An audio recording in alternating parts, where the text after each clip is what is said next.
Hello, my students. Today I am here to discuss combined direct and bending stresses. Now, what is direct stress? Direct stress is produced in a body when it is subjected to an axial, tensile, or compressive load. Means if the load is acting along the axis of the body, then the direct stress will be produced in the body. If bending stress is produced in a body, that means the body is subjected to a bending moment. Means if a body is subjected to a bending moment, then only bending stress will be produced. And if a body is subjected to both axial loading and the bending moment, then both direct and the bending stresses will be produced in the body. So today we will discuss how both direct stresses and bending stresses are produced in the body.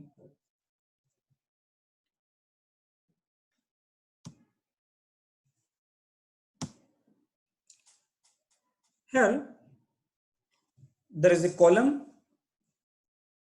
and P is the load acting along the axis of the column. So this load P is called axial load and its nature is compressive in nature.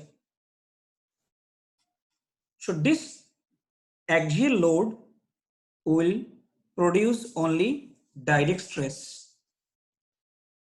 Then again, another column I have taken. Here the load P is acting at a distance of E from the axis of the column. The distance E is called the eccentricity and the load P here is called eccentric load. Now what is eccentric load? Eccentric load is a load which do not act along the axis of the body. Now, in the first diagram, since the stress is compressive in nature and acting along the axis of the column, so it will produce direct stress, which is denoted by sigma d, and this is equal to load upon area. Load is P and the area is A. This area is cross-sectional area. This cross-section may be circular, may be rectangular, may be hollow circular, may be hollow rectangular.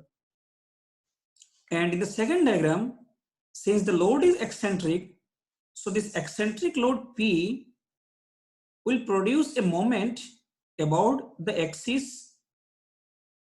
This moment will be equal to M multiplied by M is equal to P dot E.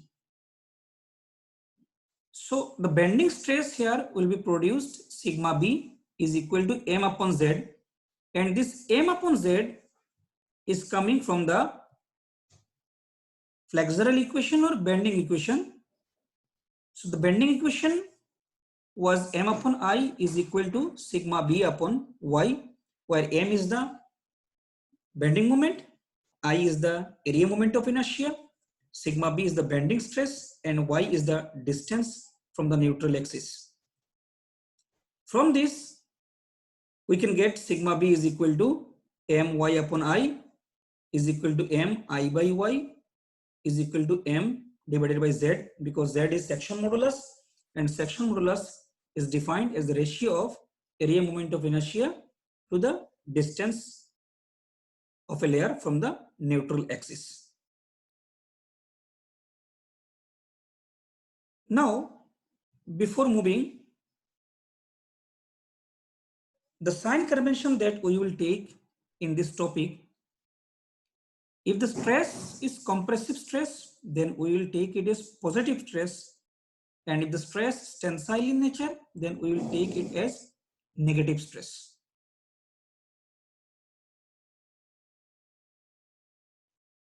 Now, how an eccentric load produces direct and bending stresses. Look at this diagram. This is the column, axis. A load P is acting at a distance of E from the axis. Now, this P load is in eccentric load and E is the eccentricity. Now, if I put two loads of magnitude P equal and opposite direction along the axis of the column C. This is the axis of the column. I put two loads equal and opposite of same magnitude, capital P load. Now what will happen?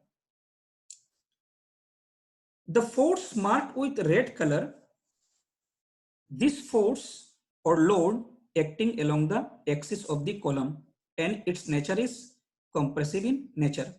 So this load will produce the direct stress on the body, and the P force that is acting upward along the axis of the body and the eccentric load P, these two force or load are equal, opposite in nature, and at a distance of E from each other. So this will produce a couple, and because of couple a moment will be produced, and because of that moment the bending stress will be developed in the body. So this is how an eccentric load produces both direct and bending stresses. Now the question is, because of the eccentric load, what will happen? The load is compressive in nature. Let's see. After the application of the load, that is the eccentric load, the point A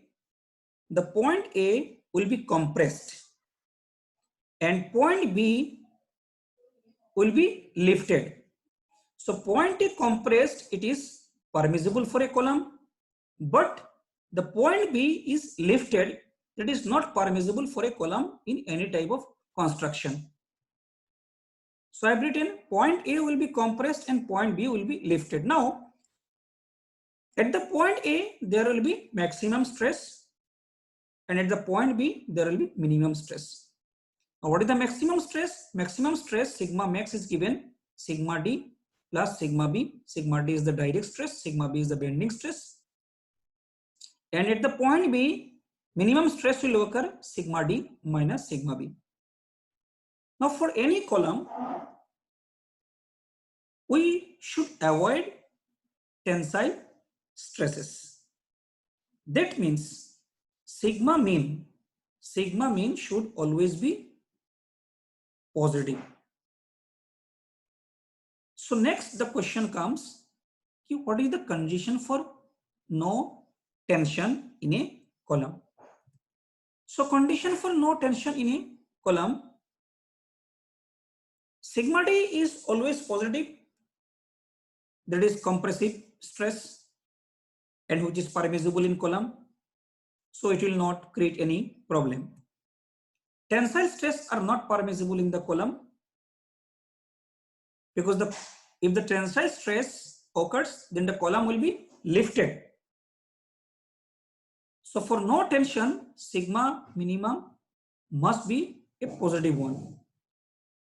So sigma D minus sigma B, that is equal to sigma mean, and this must be greater or equal to 0.